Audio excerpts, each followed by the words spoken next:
Hello, my name is Andrew Wright. For this week, the assignment was for us to find some sources within Gestar that would relate to our individual research projects that we're doing. Again, mine will focus on Operation Iraqi Freedom and tanks that the Army used during this time and their role and effectiveness between 2003 and 2011. Again, it's important to state the reason I picked between 2003 and 2011 was because that was the time where the major, when I put quotes around major battles took place, and when I say major battles, I mean the original Battle of Mosul, Bakuba, Sadr City, um, Fallujah, and Ramadi. All those battles took place in that time, and all those battles had Army tanks with them during that time. Um, the first source I used was by an Eric Peltz. It's called Mobilization, Deployment, and Sustainment in Operation Iraqi Freedom.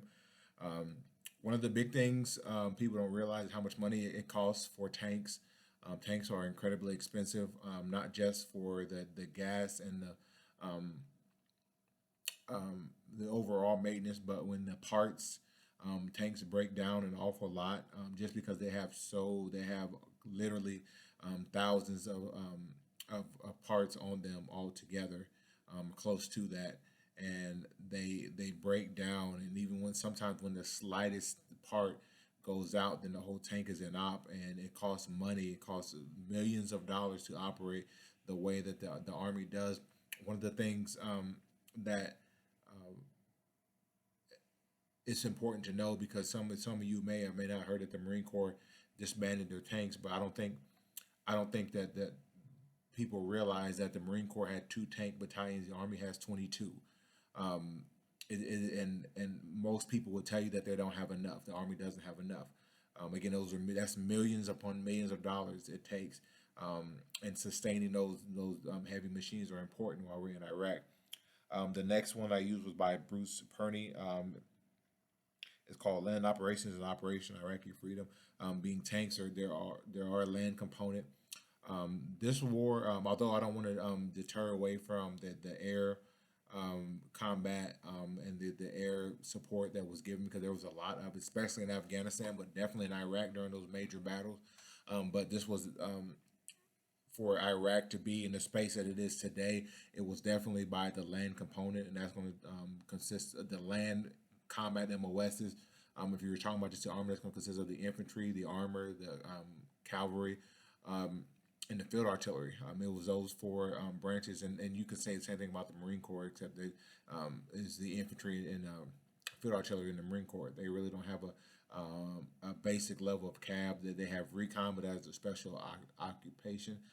But it's the ground forces, and this source talks about the ground forces and how important the ground forces were to Operation, and still are, to Operation Iraqi Freedom. The last one is called The Iraqi Insurgency by Angel Robosa.